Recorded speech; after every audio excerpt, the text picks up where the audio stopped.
This is J&T's Backyard Bowl.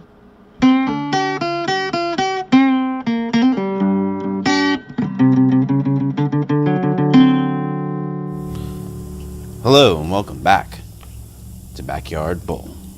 I'm Jay, and I'm no longer furloughed. Congratulations, man. Yeah, well, I know it was just in solidarity, but it's good to be back. Yeah. And getting not paid. I am T, and I've noticed a drastic improvement in Jay's attitude before, during, and after the podcast when he's not in solidarity furloughed. Yeah, mostly because I know that, there's not 800,000 federal workers and 1 million plus contractors and, children going without free lunches, not going without over a fucking, a campaign promise. Right. So, yeah, I'm pretty fucking happy about that, man. I'm happy we don't have to really go into the weeds on it this time. Yeah, well, I mean, we're gonna hit it a little bit because we gotta cover the whole reason why it happened and what goes on from here. Yeah, but we don't have to devote a full segment to the government shutdown that no longer is a thing, at least for the next 3 weeks. But we'll get into the shutdown later. Yeah. That being said, we have some Backyard Bowl headlines to run down this week. But first, our signature tagline, man. Oh, dude. You ready to bowl? Let's bowl. Let's bowl, man. What's up first?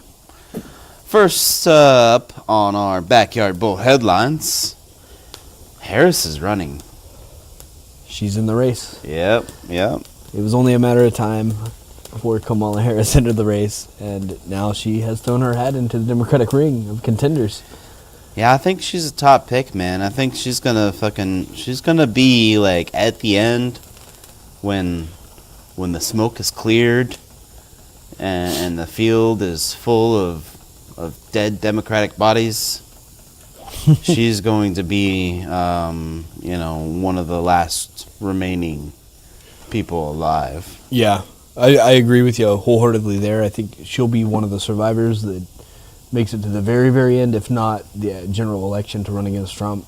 Because she's definitely, in my mind, the front runner out of the gate, at least for now. And I know we only have a handful of people in the race right now, but for me, I can see her lasting a lot longer than Gillibrand or Castro or a few of these other people that have recently announced. Yeah. She didn't really have much notoriety until, the Kavanaugh and some of the other ones, unless, of course, you follow politics like, a fiend. Then you've been seeing her being her snarky ass up on there, spouting off fucking, some hardline questions for every single thing since basically when Trump, first got elected and, everything like that. She's designed herself quite the resume in terms of the way that she feeds the questions to the people that don't want to take them when they're on the Senate floor, because she puts it in a way that there's no real worm in your way out way to get out of it. There's no politic in your way out of that question. Yeah, no matter who you are. And that comes from being a prosecutor. Yeah, the attorney general in California, Yeah. So, she's in the race. We're expecting really soon a Bernie announcement. I think their whole campaign is ramped up, ready to go to announce. Bloomberg's still a big possibility. Yeah, he's been super vocal as of late. Usually he's on the quiet end, but now I think he's coming for it, man. And I think he's gonna run. I just hope he doesn't do the thing and run independent. Anybody on the left side right now would be really doing a disservice to anyone and everyone that despises Trump by doing something like that. Yeah. Bernie's a prime example of that. He didn't run as an independent, but losing to Hillary lost Hillary a bunch of votes. Yeah. I kind of wonder sometimes if Bernie had run independent, where we would be today. Yeah, I know. Like that obviously would have pulled a large segment of voters from Hillary and a significant segment of voters from Trump. Some. Well, we don't know what those numbers are, and we never will now because it's gone and over. But how would that have gone down? Could that have maybe spurred the potentiality of independents running viably, being contenders, being like, no, there's no way you can win. You're just there. Yeah, I mean, that's what they say every time a third-party candidate runs. So I don't know. Next up on our headlines, we've got something that I'm pretty miffed about. I have been since the beginning of all of this because there's always been some scuttlebutt going about this. Kushner, apparently, his top secret clearance. Yeah. 2 career employees who do this for a living, have done it for a very long time, denied his security clearance. Said like, no, hold on. No, they had concerns over there's some foreign contact shit here that's really throwing up a lot of red flags. Maybe you don't trust this guy with the most sensitive information that the government has to offer. Yeah, and in a not surprising stroke of nepotism, the Trump appointee went ahead and overruled that. Yeah. And according to the Times, I think it was, this isn't the first time. There's been 30 in the last year and a half of these overrules. Which usually, in any ordinary administration, wouldn't even be an issue because you wouldn't have all these crazy swamp creature type things running around that maybe don't need a clearance or don't have the need to know about these types of things that now they are going to get the access to. Yeah, that's not a thing. Yeah, this is fucking new, and it's also extraordinarily scary. Yeah, as with most things within the current administration. Yeah. So let's break precedent for all the wrong reasons. Right. I'm not real happy about it either, buddy. So what's up next? Well, man, this one really hit a nerve with me. So I don't know if you saw the recent ad campaign for specifically targeted for medicinal marijuana. I did. The CBS declined that they're not going to air during the Super Bowl that's coming up here in a little while. Yeah, man. I mean, I'm not surprised. But, it's one of those things where when you have corporations like this, they live in the past and they play by the safest rules possible, So it's one of those things where they're like, oh, God, no, we can't possibly do that. Yeah, err on the side of caution at all cost. But at the same time, like, it's one of those things where, dude, we got like fucking 33 states or something like that are with some form of legalization. Some way, shape, or form where you have legalized cannabis. And that's what this ad was basically going for. It was a very heartfelt ad. It was. I mean, we're talking about people suffering from epileptic disorders to people going through multiple surgeries to people with PTSD, all testifying, saying, hey, this helped me live a more fulfilling life. This helped me get through the constant struggle of the day-to-day that pills could never or would never do. Any kind of pharmaceutical better and safer. And it was super fucking easy to fucking take. Right. And it's going to be funny because I think that, to be honest, it's 2019's the year, man. I think we're going to make some great strides I hope so. For the weed legalization front. God, I hope so. You got a very, very green-friendly House right now. I mean, most of the Democrats that came in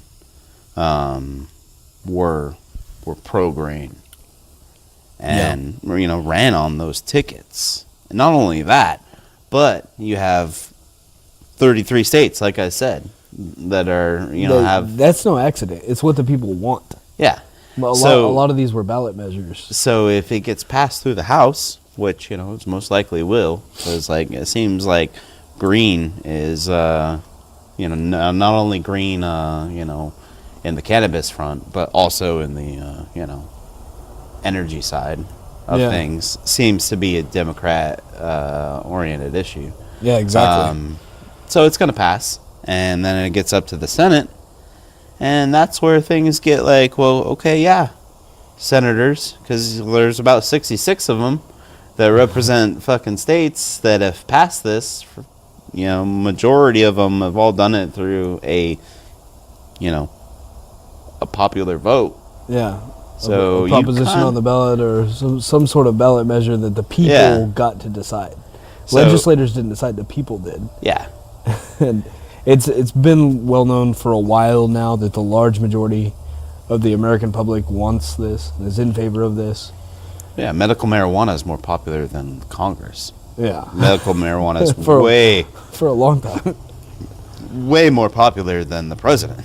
Yeah, at least double. So somewhere around there. So you've got that going for it. So like you got the senators, like I mean, if you got any of those 66 senators that vote no, well, they're gonna have some answering to do. Yeah. Because like your people say yes, you got to come up with some real good reasons on why to say no. Yeah, you gotta go back home and hold town halls and answer questions of, hey, like, why? Do you have a good reason why you're not in favor of something that everybody in this town hall, or the large majority of the people in this town hall, are overwhelmingly in favor for? Yeah. If you don't, then you're basically signing your ticket out of Congress. Oh, most definitely. You can expect a quick ticket out of there in the next election. So we've been saying it our whole lives, at least my whole life, that it's happening. It's gonna happen, but now we're getting there. 33 states, it's only a matter of time before we go federally And legal. speaking of legislatively, I think Illinois is actually up on the docket to be the first state to do it legislatively. Yeah. They're going to take it up and vote for it, Yeah, be get a legislator. get it done one way or another type of deal. Which is super cool, because that means they can do it any time. And every time something like that happens, it sets an example for everyone else. Like, hey, and I mean, it just how means much tax dollars did you get? Yeah. Whoa. and that's one thing the they're all saying government will never really shy away from is more tax dollars. Yeah, more tax dollars. Like, it's a losing battle if you don't want that. You're gonna want that, and if you don't want legal marijuana, but you want the tax dollars that provides, it's a losing battle. You're going to eventually be okay with that one way or another. Most definitely, yeah. So another headline this week was the transgender ruling by the Supreme Court. Man, this was a big bummer. Yeah, I wasn't super surprised with Kavanaugh and Gorsuch on the court now. And Yeah, Kavanaugh put the beard bong down for a little bit to Yeah. rule on this. Yeah. Mr. I Like Beer, of course, ruled in favor of upholding the, it's called a trans ban by the Trump administration, but it's not really in effect that way. It's just they won't let you join the military.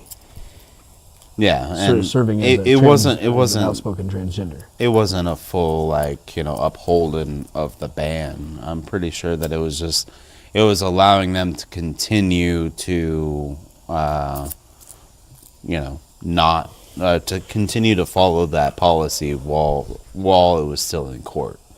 Yeah. So it's not like the Supreme Court ruled that transgender can't be in the military. Right. It was just one of those things where they said that the administration can discriminate in the military right now while this is still going through. Yeah, and there's a long, which is not really good, but long drawn out appeals processes. It's going to go into this, and what really hits me here is you see these stories of these people who served a lifetime in the military, and done a job or a specialty or led units or battalions of people honorably and did their job the best they could, the best that anybody really could, and later say, hey, the whole time I was feeling this way, but I could never say anything. I was stuck in this fucking box the military had me in.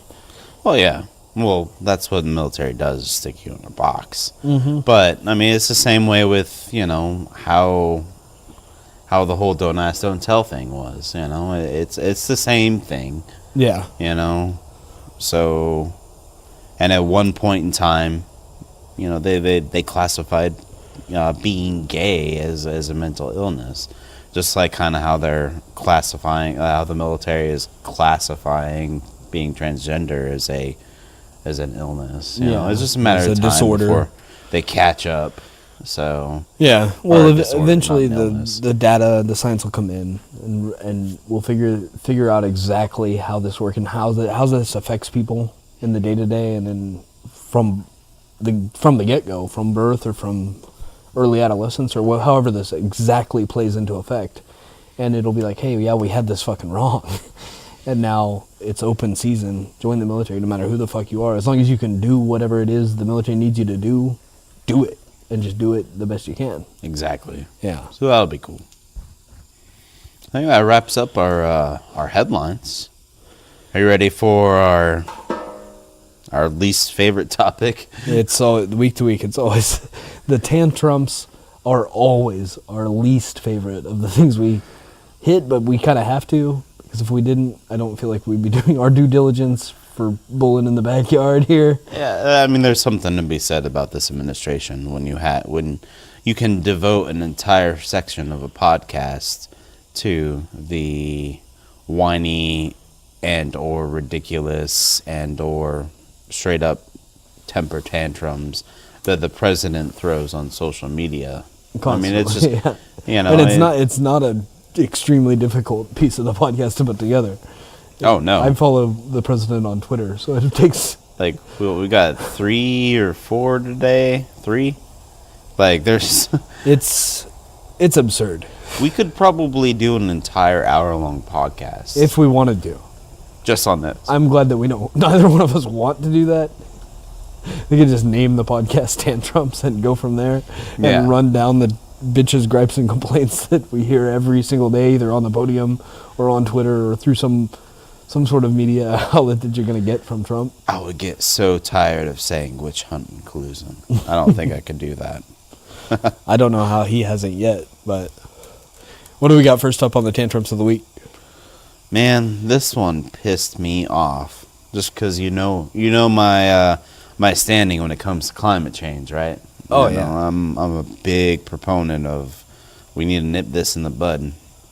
But we had the storm come through earlier on this week. The big old giant winter storm hit the West Coast pretty hard, Colorado, all that jazz, and moved into the East Coast. And it's cold. Fucking power was lost.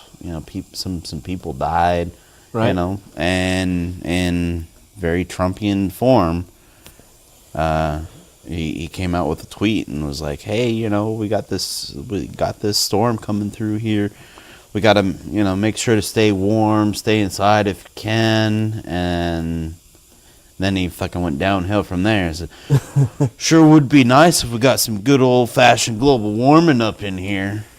That old standard Republican adage. The snowball in the fucking Senate chamber. Yeah, snowball in the Senate chamber. I can't ever forget things like that, and I can see why this one irked you a little bit. Because you say, you know how you stand here? Yeah, you stand with the large majority, as I do, of the scientific community on this. Basically the majority, man. It's not even large majority. The vast majority of the scientific community on this. 99%. Yeah.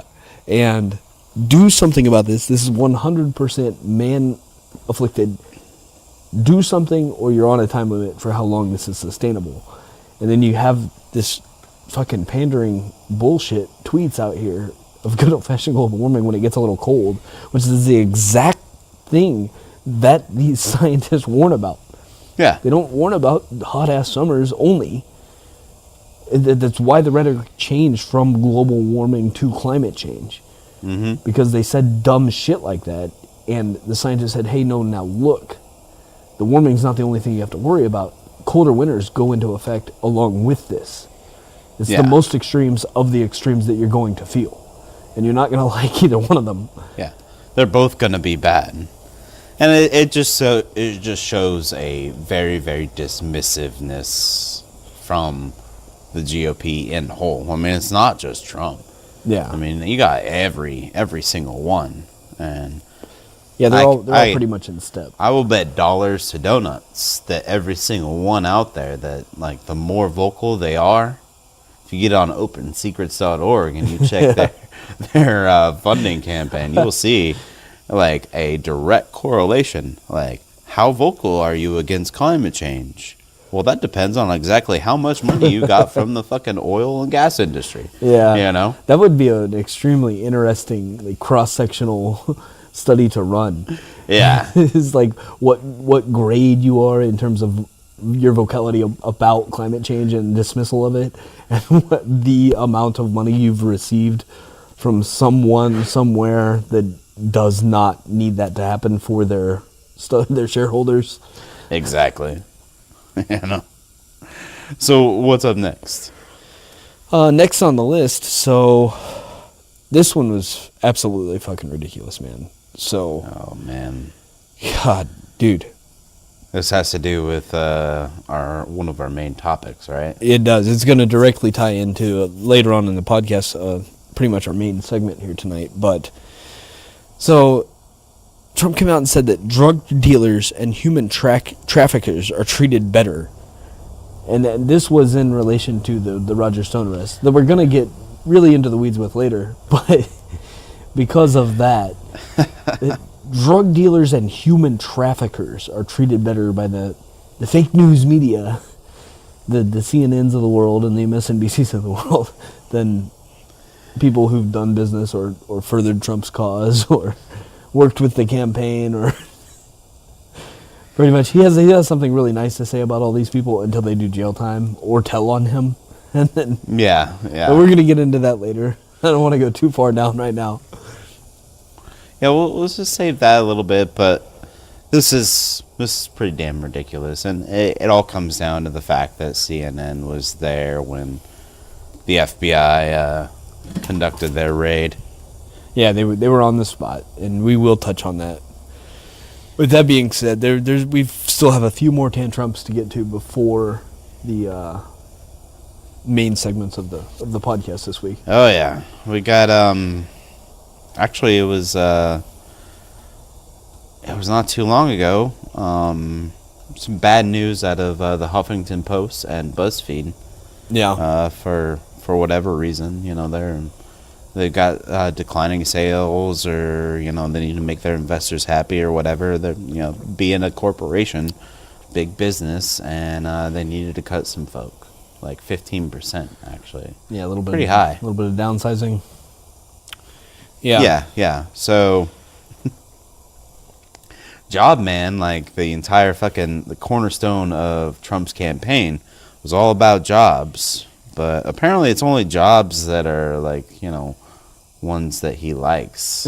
Yeah, with this whole thing, he reveled in it almost. Yeah. And that the fact, like, he was celebrating it and mocked him for, like, you know, these firings. Yeah, people losing their jobs. And, Yeah. and what he deems, I guess, as an unworthy media source that reports on him in a way that is not quite as unfactual as Fox News. He called them fake news. And to be honest with you, like, I would equate Huffington Post and BuzzFeed as basically the Fox Newses of the left. Yeah.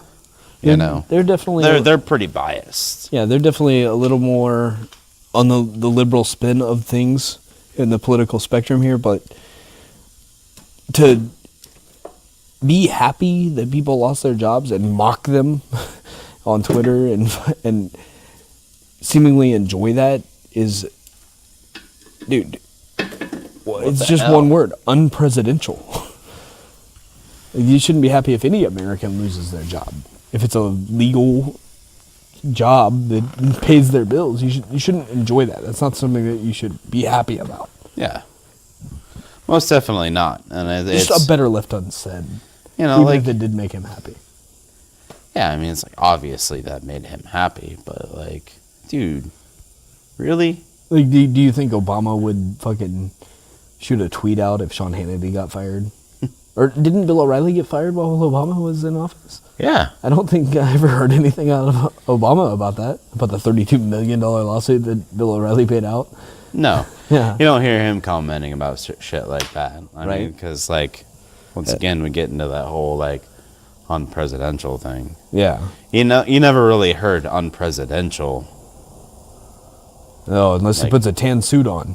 If he puts a tan Oh, suit on, Jesus. that's the Yeah. most unpresidential thing you can do, apparently. That was strictly related to, like, Bart and the rightest of the Fox News commentators, Yeah. which, I don't particularly consider news.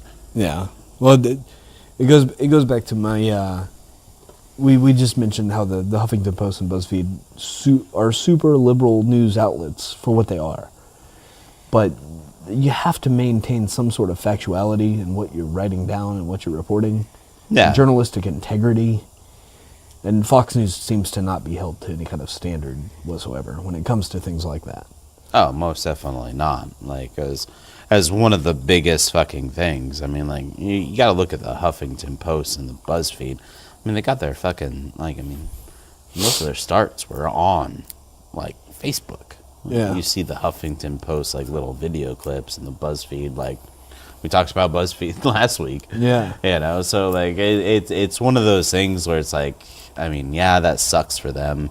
I mean, in some aspects, like, a lot of what they have reported, like, I guess from, like, a objective consideration, a lot of what they have reported has been fake news. They kind of go to the extreme on things. Well, they'd do themselves a huge favor if they just did the like NPR thing and corrected themselves when they got it wrong. Yeah, If they would just do that. They tend to double down. Yeah, and most media outlets do, but there's a few. We've got a few very nonpartisans out there that sort of, whenever they do get it wrong, they're super quick. NPR to the forefront comes to mind. Oh yeah. Because they always fact check themselves, and then if they do happen to get something wrong, they will be out there with it, the correct, whatever is the right interpretation, and not trying to mislead you, at least not intentionally, in a way that you shouldn't or wouldn't want to go. As soon as possible. Yeah, they do for sure. So I don't know, like, while you can make a good point for them being fake news, at the same time, I'd consider this a big, huge fucking tantrum because of the sheer fact that he's mocking and celebrating firing of people. Just being living. a dick about it. Just being a dick about it. Yeah. Like, don't like it if you want. Just don't like it on Twitter. Yeah. Like it in the Oval Office by yourself. Yeah. Just like Tell Kellyanne Conway how much you like it. Right? No, you don't have to like it to the world. Yeah. You know? I definitely agree. But Yeah. we're not going to get presidential out of this president. So No. we should just settle with what we do get. And Yeah, I guess. when he has a seldom good moment, we should enjoy that. I know that that's not often, but Just be happy with the moments that we get, I guess. I'll tell you something that Trump is not happy with. what's that? That's our next topic. Oh man, Tariff Man is defeated. yeah, Shot down. Trump caved. Yeah, completely caved. Just so with the Nancy Pelosi at the helm now in the House, he's actually getting put in his place a little bit. It's about damn time, man. And yeah, it goes to show the balance of power within the legislative branch of government, and why a lot of people would speculate that that's the more powerful of the branches. But so we talked last week about the letters and the trip cancellation for Pelosi, the back and forth tit for tat that they fucking had there for a little bit. But There was more. yeah, there was. And now we're looking at a situation where we are not going to get a State of the Union next week. And if we do, it's not going to be where it has almost always traditionally been in the House chamber. Yep. And This is one of those things where Trump thought like he could just do what he wanted. Like, oh yeah, I don't need her permission. Yeah. I'll see you there, Nancy. And then I think like he had to be told like, no, they need to actually like say that you can come and do that there. Yeah, like there's a way that this works, and you can't just show up. And I think that's why it took like a week or two, because like he was certain that like he could do whatever the fuck he wanted. Yeah, and then he realized like, oh wait, so no, like no, you can't do it unless they pass it. Yeah, they were doing the walkthroughs and doing this up ramp of what would be necessary for security and everything before someone let him know, like, hey, no, like if Nancy Pelosi said you can't come, like there's a sergeant at arms inside the House chamber ready to not let you in, or to take you out if you do come in.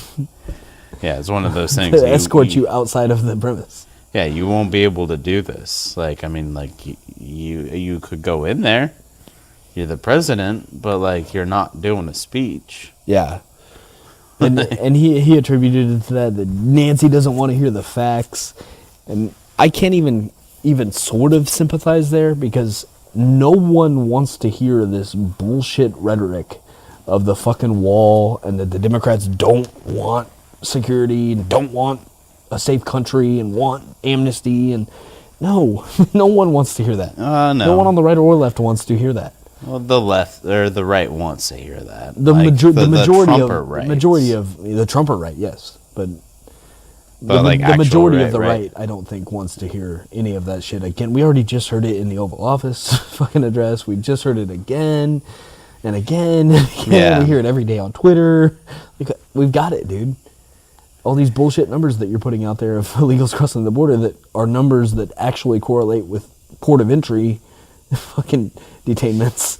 Yes, it's not factually in line with the way that things actually work, and the drugs and everything else. No. And the caravans. Don't forget about the caravans.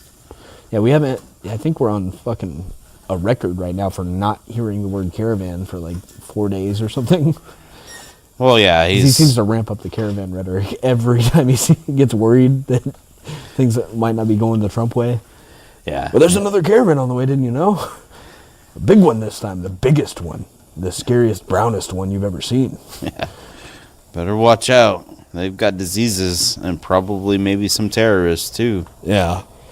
It's pretty fucking ridiculous. But either way, Trump came out Friday. He was scheduled for 1 p.m. Eastern time. I think he showed up about 2:30. Yeah, it was way late. I was waiting on it for quite a while, just with it on the Bluetooth speaker in the background while I was doing some other things. And I was like, dude, is this guy ever gonna fucking show up? I had the feed up, and I actually because I had the feed up so early, I got to see some background stuff. Yeah. There, where the camera was running and stuff like that, but they were still doing all the tests and dude set the camera down in the grass for a while. Yeah, I saw that too. all these dudes just sitting there hanging out. People just hanging and fucking wandering around, bullshitting. Drinking coffee, waiting forever. Reminds me a lot of the military with the whole hurry up and wait aspect of things. Yeah, it felt a lot like the whole way that works. Yeah. Just waiting for someone that's bigger and better to show up at some point, sometime that's going to happen. Yeah. And you're just there and you can't go anywhere until that does happen. Yeah. And they even said, the announcement will occur within 2 minutes. And it was fucking 10 minutes later, he finally came strolling out of the fucking White House. It's like, good God, get this shit over with. I gotta hear.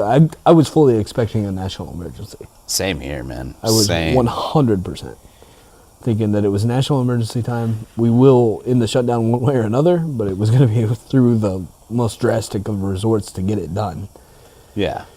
So while I'm happy it wasn't a declaration of national emergency, I'm a little perturbed that it's a fucking February 15th deadline to get this shit figured out that we're not going to get figured out in 3 weeks.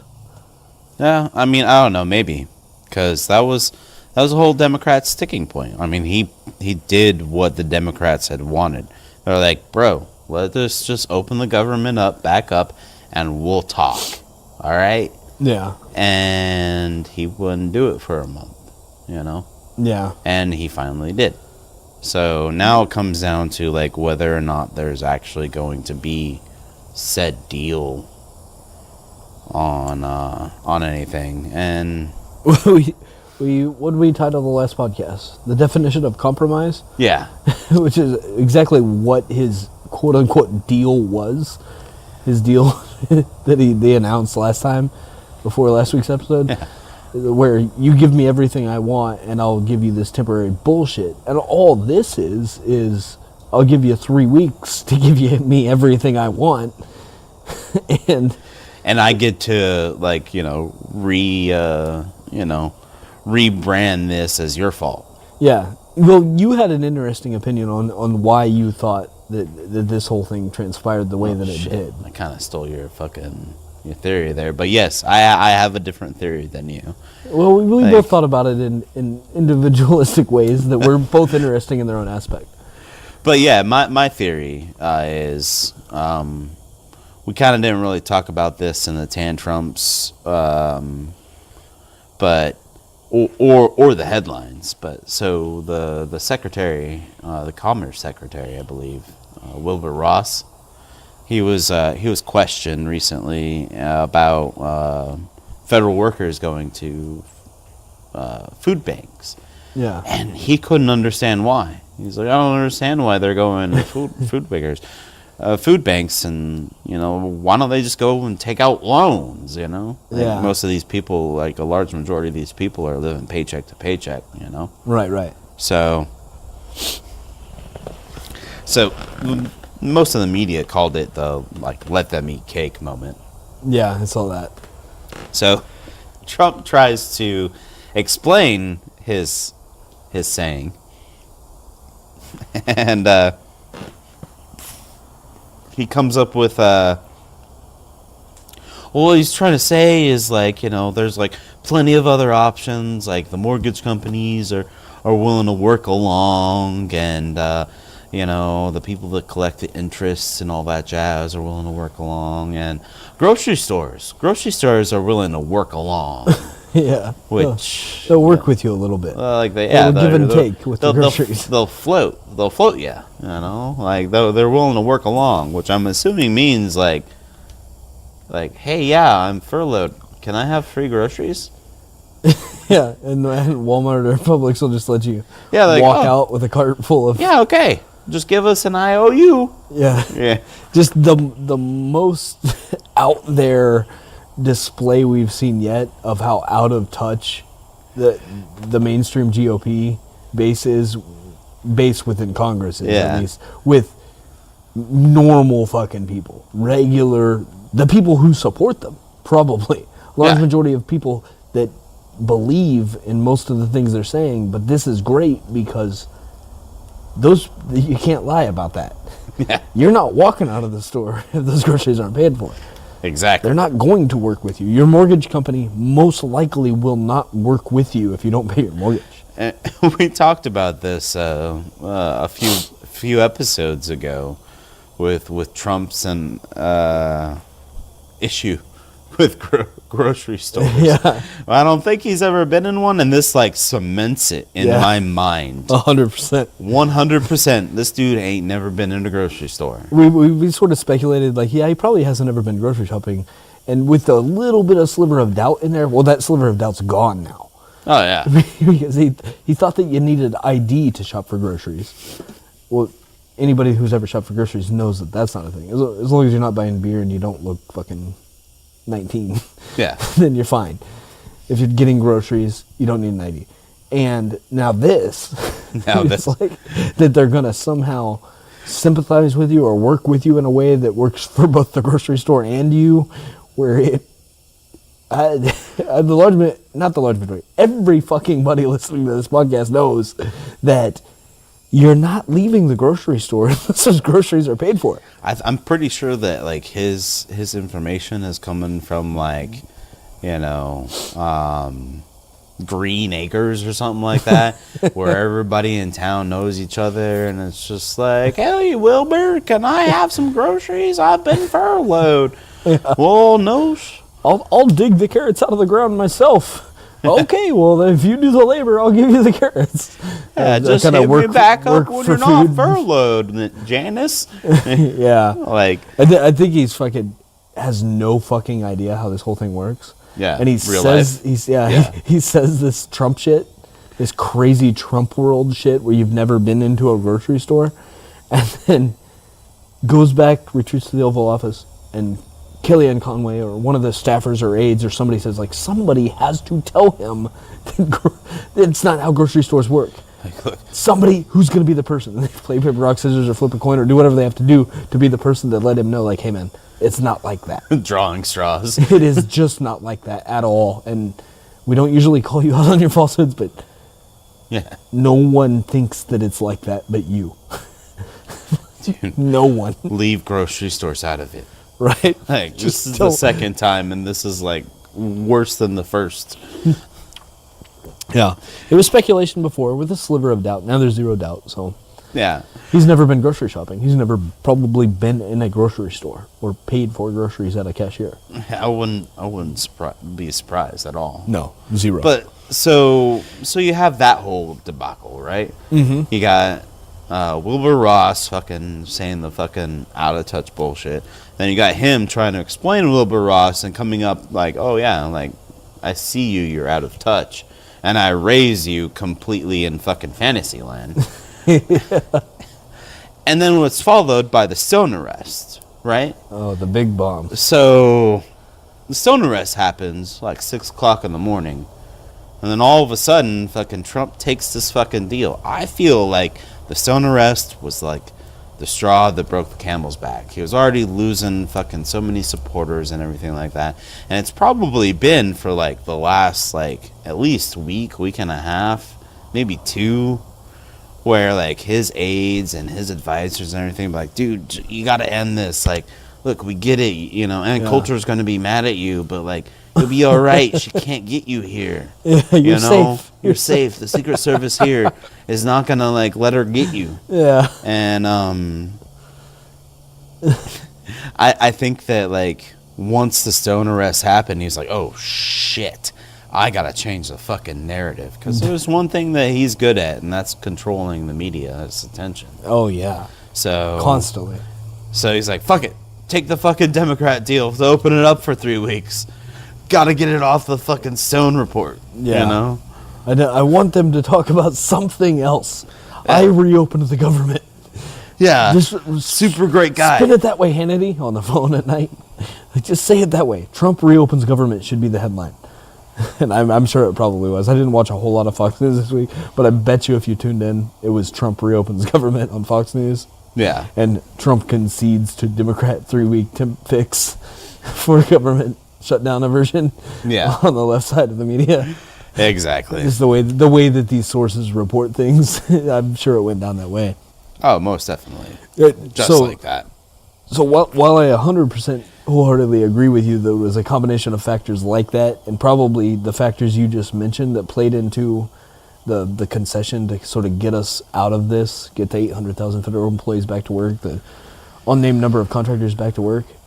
I think that the main reason he did this was so that we will probably be in this boat 3 weeks from now again. February 15th, the fucking everybody turns into a pumpkin date. So, I think that he wants to do this again and is ready to do this again under the premise that you don't have him on tape at the day before you shut this thing down saying, I'll be proud to shut it down. I will take the mantle. I won't blame you for it. Because it's really, really hard to not blame Trump for it when he says things like that. Yeah. Whether you're liberal or conservative, no matter what mindset you're really looking at it, through which lens, it doesn't matter. When he says things like that, you can't say, it's very difficult to say, this isn't Trump's fault when he says that.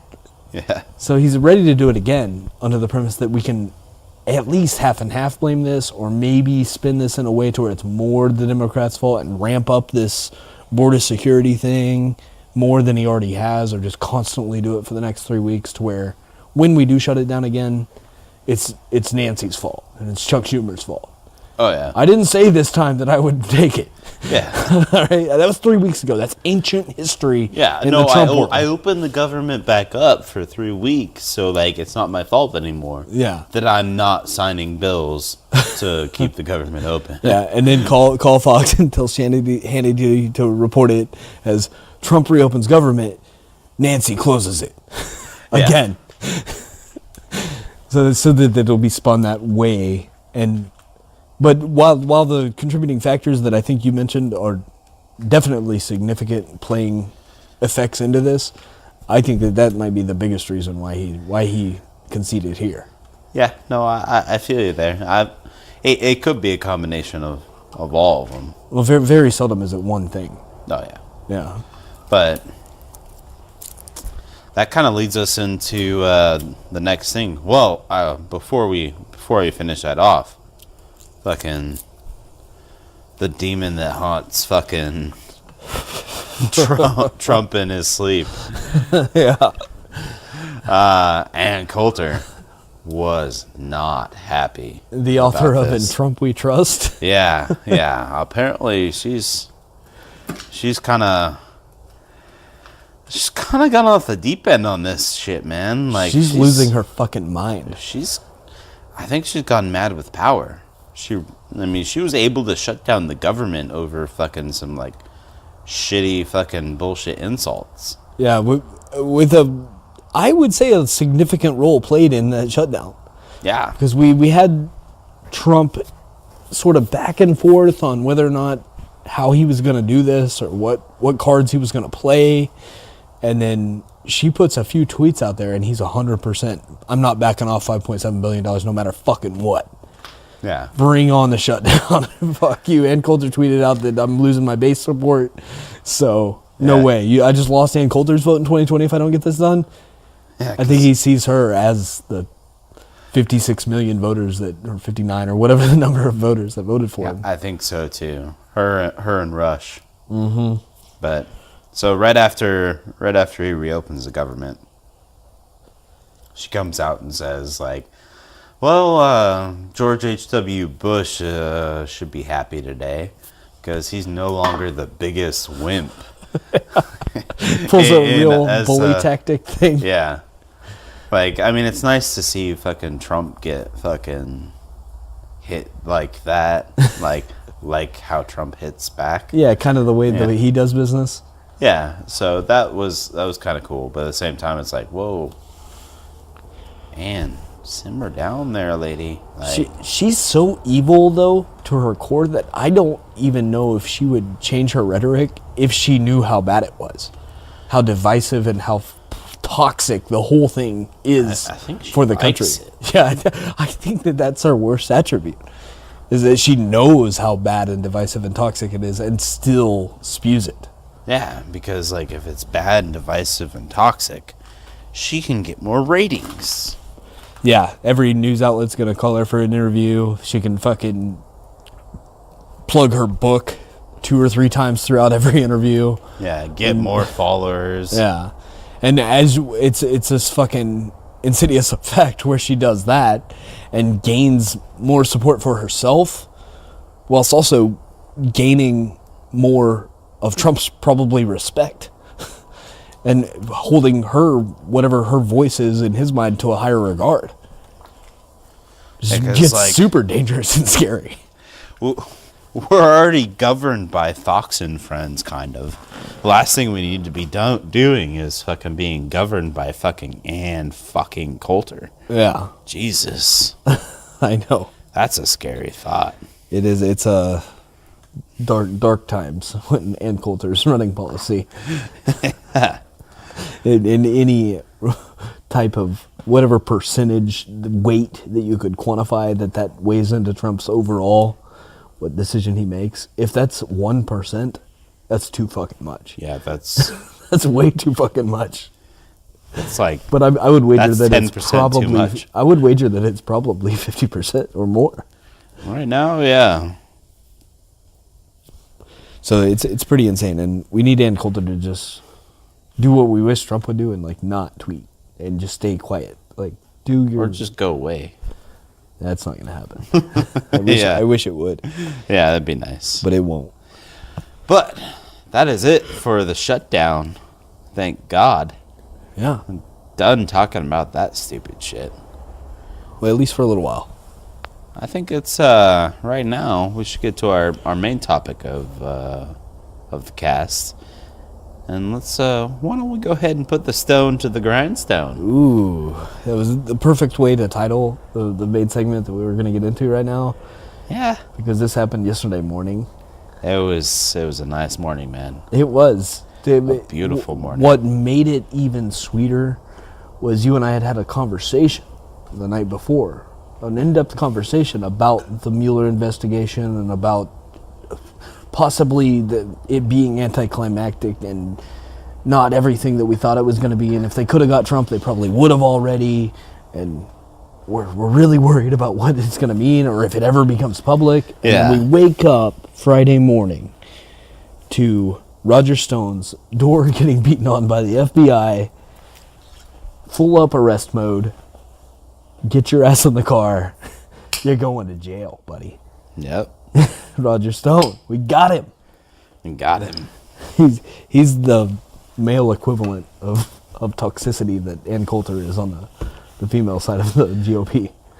He's so much worse. He's the cause of the toxicity. He is like Ann Coulter is a symptom of it. Like she's an outlier that she's a nasty little symptom that you get. She's the cough, the phlegm filled fucking cough or the seeping boils on the skin of the cancer fucking riddled fucking center that is Roger Stone. Yeah. Like Roger Stone makes Ann Coulter look like the nice witch from the Wizard of Oz. Yeah. He's the absolute, possibly the worst human being on the planet. And he's not new to politics. He's not an outsider. He's not what Trump supporters thought they were getting with Trump. That they completely got conned and duped out of. He is everything wrong with today's political nature of things. Oh yeah. He's probably also the cause of the political divisiveness of today's fucking political culture. Yeah. That's he's probably one of the main causes of that shit. I mean, this guy has been he's goes as far back as Nixon, and Yeah. back then, I mean, he was a shiesty shit. He was basically a Nixon fixer and political hitman type shit. Yeah, and the funny Planting part about that, spies and Yeah. fucking, getting fucking recordings of people. And I was just like, you look at the history of this man, and it's nothing but lies and deceit the entire way down. and the funny thing about that is he's not afraid to admit that. No, he revels in it. And if his misdeeds, I won't say wrongdoings, because he doesn't see them as wrong, but misdeeds throughout the Nixon or Reagan administrations or any time henceforth, he is not afraid to 100% cop to it and tell you why he did it. He's more likely to try to justify his misdeeds than he is to try to dismiss them as what Trump does with the Russia thing. Is that, no, I didn't do it. It's a witch hunt. It's fake. Yeah. It's all bullshit. I didn't do any of it. It's collusion but on the left side, no. No, he's like 100%. Yeah, I'm a fucking shady ass bitch, and I do shady ass bitch bullshit. That's what I do. That's my brand. Is shady ass bitch bullshit. Yeah. I've been long telling people to watch the Netflix documentary "Get Me, Roger Stone," and it's especially good now. I kind of want to go rewatch it just to refresh my memory of how bad of a guy Roger Stone really is. All right.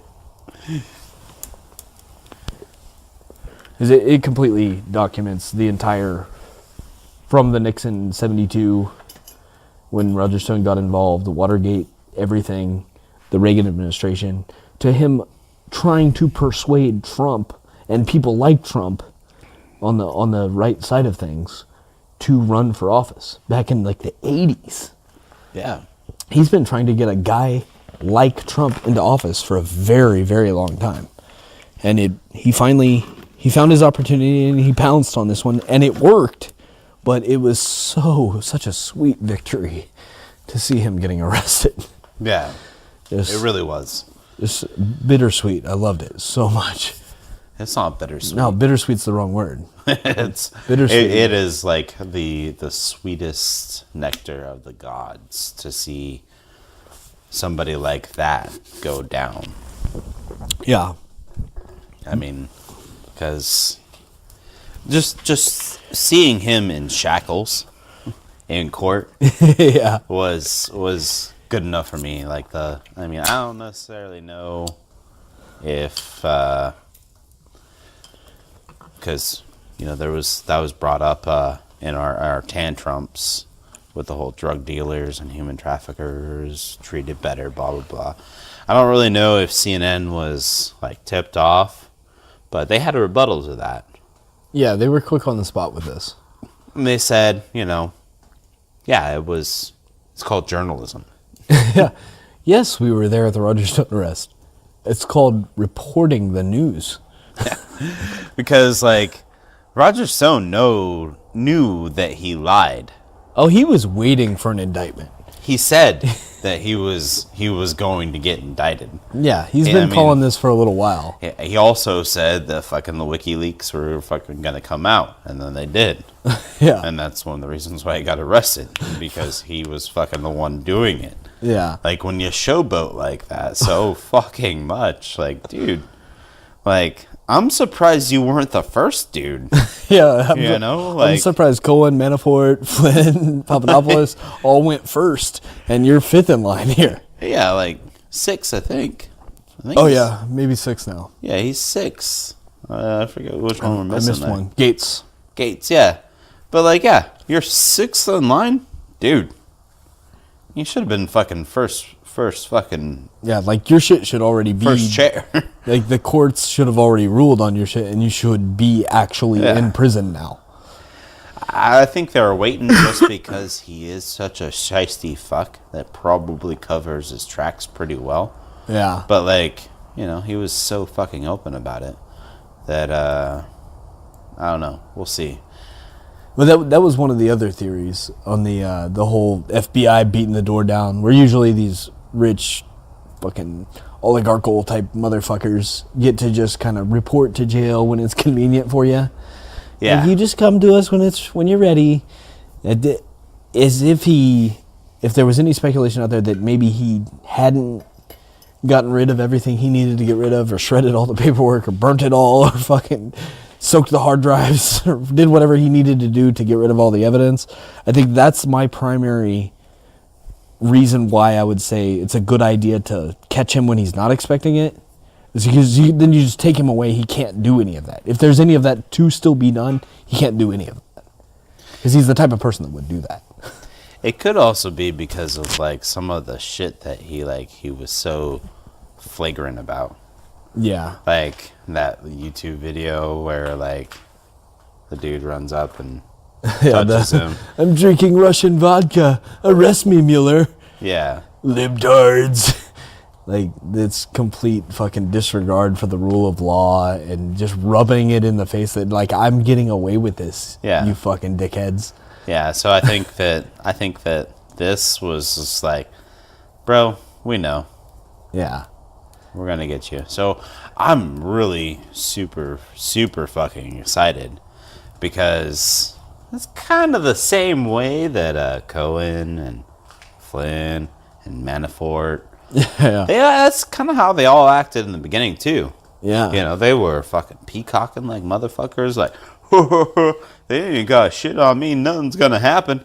Yeah. And then that tune changes really quickly when you're presented with a sentence that is something that you're not willing to do.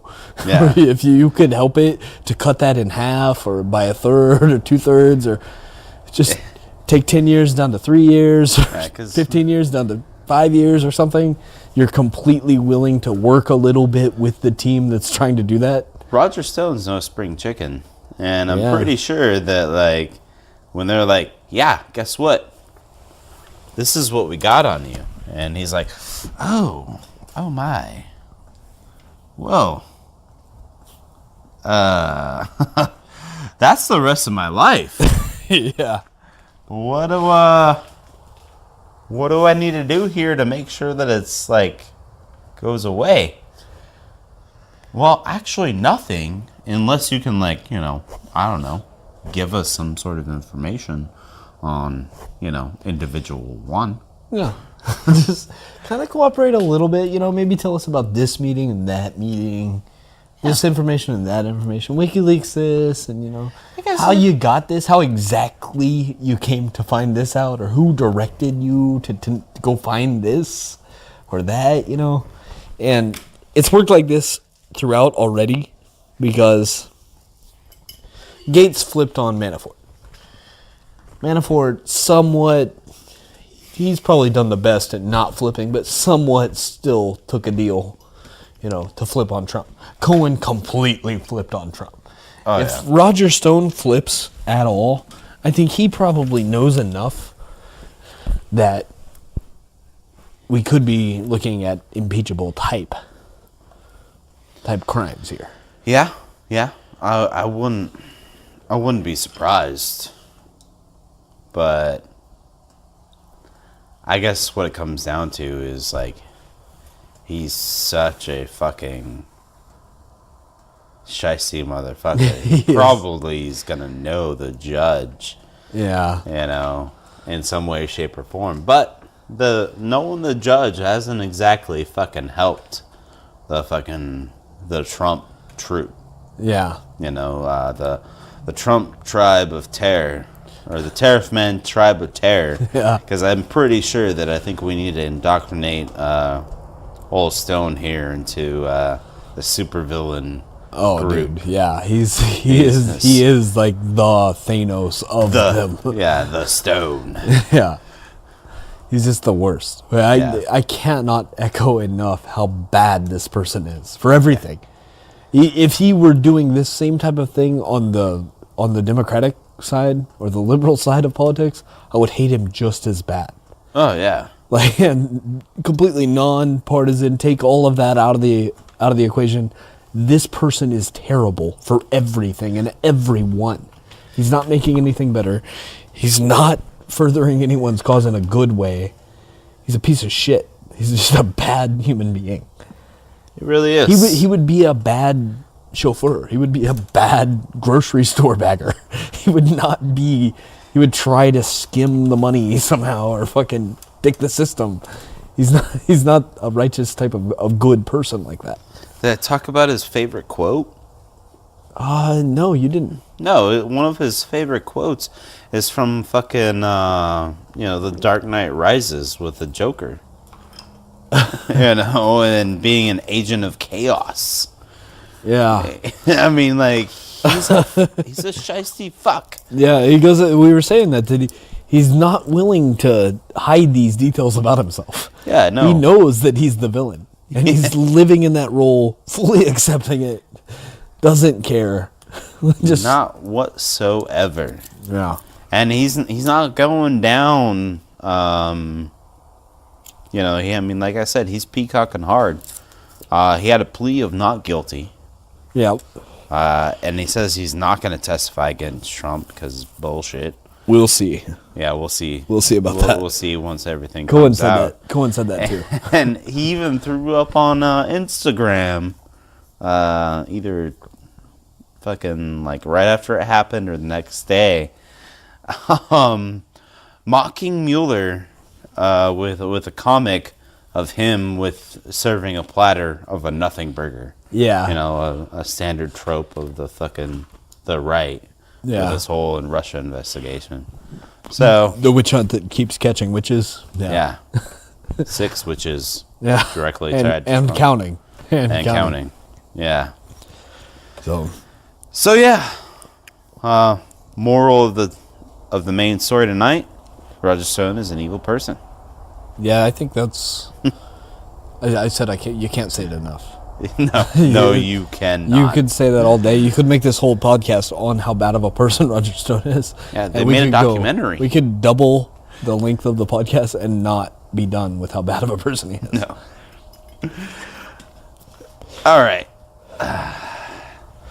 Just talking about Stone makes me feel dirty inside. Bad taste. Bad taste in the mouth. Bad taste on my soul. Oh yeah. Like, yeah, I feel like we should probably refer to him as he who must be not be named. Almost. Not a person that would go like say his name in the dark 3 times in front of a mirror or anything like that. I don't know what'll happen. Probably nothing, but I'm not gonna do it. Yeah. Probably nothing, but I'm not doing it. So, that being said, why don't we go into the best part of the cast? Oh, dude, you and my favorite time, especially yours, but I also thoroughly enjoy it. So, happy science time, brother. Happy science time. I love it. We got some good ones tonight. A little bit different from our normal stuff. Not really talking about spaceships or rockets, but actually we're talking about some gum disease. Yeah, this one's One's a little cool, off man. the beaten path of what we usually hit, but still super interesting. So there was a research paper that was recently released that ties in the gram-positive bacteria that is the cause of the plaque on your teeth and gum disease in general. Mm-hmm. So this bacteria, and it's I am gonna fuck this shit up because it's very, very. I'm so glad you're doing it and not me. Yeah, it's All right, hold on here. I don't blame you. This is a tough one. Porphyromonas gingivalis. That's a mouthful, Yeah, literally and And- figuratively. and it hurts your mouth. So what this does is it's one of those things where it builds plaque on your teeth, fucking inflames your gum, causes gum disease, that sort of thing. It's also directly related to the plaque that builds up on, your brain, Yeah. which causes Alzheimer's. This is what this study links it to. Yeah, exactly. The primary reason to release the findings of this study. Yeah, The so direct correlation between those two things. So yeah, if there's ever a reason to brush your teeth, it's to not go into dementia when you're fucking 60. Right? brush floss again, and then Listerine. Do whatever you got to do, man. Fucking, if it can prevent Alzheimer's, it doesn't. I don't think whatever they find out, they're gonna find out more. That's what's great about this segment, is because every time we go into it, we're kind of sort of at the tip of the iceberg or spear, so to speak, Oh yeah. of what this thing can find out, or what the implications could mean. Oh, most definitely. This is what makes it so interesting to me, and why I enjoy Happy Science Time so much. Exactly. Yeah. And there's so many aspects that go into Alzheimer's disease. I mean, sleep is a big thing too. Yeah. Like, sleep is a huge thing because, when you're asleep, your brain's in, it's in cleanse mode. Because, it's a hard-working machine. Yeah. It takes a lot out of you to think. It's kind of maybe defragging the hard drive, so to speak. So to speak, there's a lot of wastes and stuff like that, firing neurons and everything like that. There's a lot of excess stuff, and it needs to drain out of the body. Yeah. And some of the stuff that drains out of that body is that plaque caused by said bacteria. Well, not necessarily caused by that said bacteria, but linked to that bacteria. Yeah. So, This study like specifically. when you don't get enough sleep, that bacteria tends to build up around those drainage ports in your brain, basically. Yeah. Which means that you get less sleep. It's analogous to not brushing your teeth for days or weeks on end. Yeah, it just builds up more, and then when you brush your teeth, it hurts. You Right. know? Right. So, it's one of those things where, like, if you don't get enough sleep, that plaque is gonna, where it first builds up on is, like, where you go to sleep. You know, like the part of the brain that, like, you know, like, okay, yeah, we can shut down now. It's cool, the off switch. Right, right. So the plaque builds up there, so it's harder for you to fucking pass out. And with that being the case, like, you know, it's a compounding effect. Yeah, just it only gets worse as you continue to Yeah, do and things so, that like, make it worse. So while it's like building up on the, like, the whole like turn off switch, so it makes it harder for you to sleep, so you get less sleep. But it's also clogging up those fucking drain holes. And the then, buildup. And then you got a buildup, so there's nowhere else for that fucking gunk to fucking go. So it ends up clogging every fucking thing, which causes Alzheimer's. So basically, you know, that whole thing about, like, you know, get 8 and brush your teeth. Right. You know, I mean, it's sound advice, man. Words of wisdom, yeah. Most definitely. It's super awesome. So if you take nothing else from this podcast, brush your fucking teeth and floss and Listerine while you're at it. 2 things from this podcast. Well, if you Roger Stone is evil. Brush your teeth. you should, if you don't already know that, I'm hoping that most listeners already know how evil Roger Stone is, I guess. But yeah, 2 things so far. Oh, 3 things. Brush your teeth. Roger Stone is evil. Get 8 hours of sleep. Yeah, plenty of sleep, brush your teeth. Roger Stone. Roger Stone's evil. Yeah.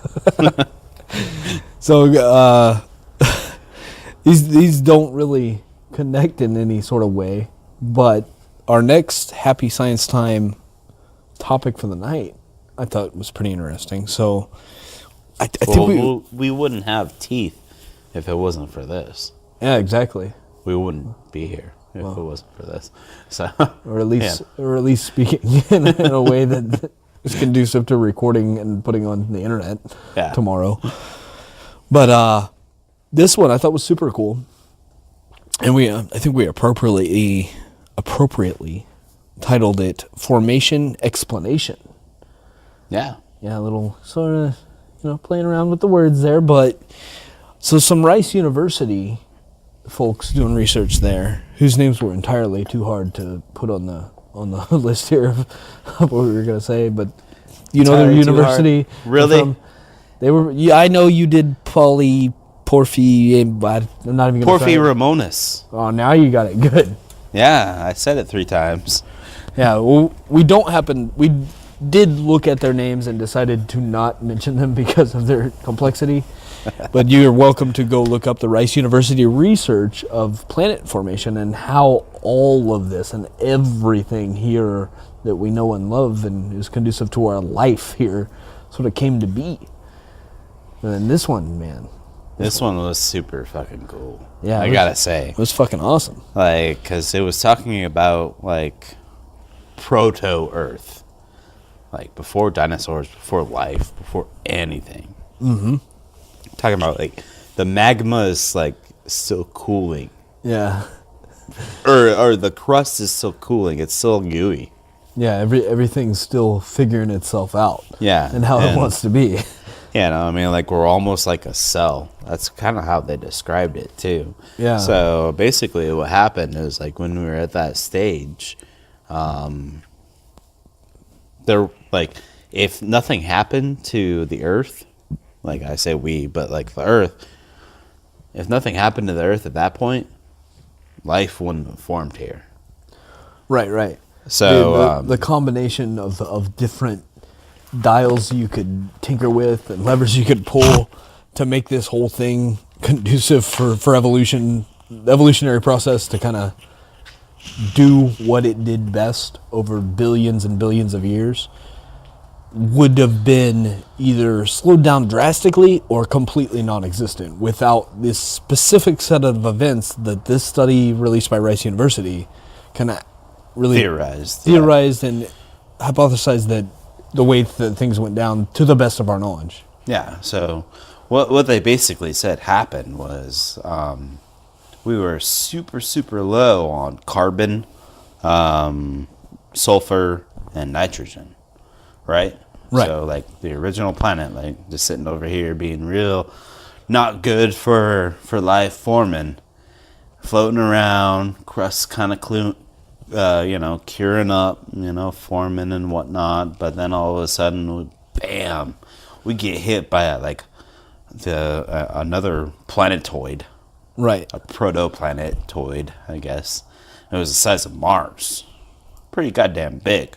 Yeah. And we kind of just globed together like a fucking those like cellular combination modes where like they come together. That's where that analogy with the cellular thing really comes into play, because it's very reminiscent of the way that biologically things like that work. Right. So when that happens, the mantle fucking starts spewing its guts out into the atmosphere.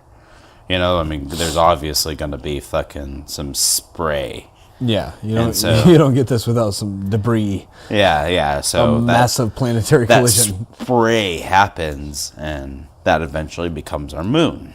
But the key thing is that little Mars-sized planetoid was super, super high, and it had like a core of sulfur. Mm-hmm. And so when it hit, it mixed with everything that we had. And why don't you go ahead and tell us a little bit more about that? So that's where, for me, it gets super interesting, man, because these scientists, these guys that put this out there, this research out there, are toying around in the lab on, albeit a way smaller scale, but able to duplicate processes the way that we think this all played out, based on what we do know. That's what science does. And so they are taking the things that we know we always had, that the Earth always had: nitrogen, sulfur, and carbon, right? Right. And they're melting this stuff down in the lab and cooling it and seeing how it forms and what happens when you combine different levels of these different elements into this equation, and how it all forms up and how everything works and what the end result is. And they found a direct correlation here between, I think it's the sulfur. The higher the sulfur, the lower the carbon, or lower the sulfur, the higher the carbon. This is where the science starts to get a little crazy for me. I think it was like the lower the sulfur of the original body, and the higher the sulfur of the colliding body. The colliding body caused more carbon and sulfur. A higher carbon offset to be within the already existing body. Yes. Yeah, I needed you there because I started to get lost in my little science brain here, because I'm not a Rice University fucking laboratory expert. But yeah, so they're performing these experiments trying to think how this worked to where the way that life is so fine-tuned on Earth for evolution to take its hand and do its thing is that you had to have a high carbon output. Therefore, whatever that colliding body was had to have a low sulfur input to the body it collided with. No, high sulfur input. Okay, see, that's why I'm fucking up again. We had a low sulfur input originally. Sulfur, no carbon, or low sulfur, low carbon, high sulfur, high carbon. There we go. Yeah. That's how chemistry works. Yeah. Yeah. I haven't been to chemistry in about 20 years, but it's all right. It's all right. The output. So either way, main point to take away from this is, I guess, that we're able within a laboratory at Rice University to discover things that are billions and billions of years old, and how they occurred in a way that is unfucking precedented. Oh, most definitely. I put fucking in there, in between unprecedented. It's true, man. Like, I mean, there's something to be said. Yeah, it's why I love Happy Science Time so much, because it gives me such if not hope. clever. Yeah, Happy Science Time. We do all this. Fucking Trump doesn't know about grocery shopping. Fucking Roger Stone's a complete piece of shit. And Ann Coulter's the devil. But we're figuring out how the planet formed in a laboratory in a university in America today. It's pretty damn cool. One of the reasons I love Happy Science Time as much as you do, I think. Oh, yeah. I love the hell out of it, man. Yeah. But I think that pretty much sums up Happy Science Time. So it does. So let's wrap this up, man. Let's do it, man. I am Backyard Bull, at Backyard Bull T on Twitter if you want to hit me up or message me or anything like that. Go ahead and shout at me at Backyard Bull J on Twitter. You know, send me fucking an email or send me a DM or just write to me, at me, bro. Comment on our. We'll be tweeting out the podcast probably tomorrow morning or afternoon, evening at the latest, and more than happy to comment back. And if you have something insightful or something that we find that could provide the podcast with any kind of value, we'll be more than happy to give a shout out. Most definitely. So, you listeners out there, you really need to give us some comments. Let us know what's going on in your life. Let us know what you think of the podcast. Let us know what you want to hear. Because it's like, you know, I know that we have listeners. They're out there. We have analytics. We know that you're listening. I'm talking to you right now. You're out there, Joe, in San Francisco. Wouldn't that be funny if that was one of them? I hope it is. I hope it is, too. But either way, if you don't want to do Twitter, that's fine. We're also on Facebook, you know, JT and J&T's Backyard Bowl.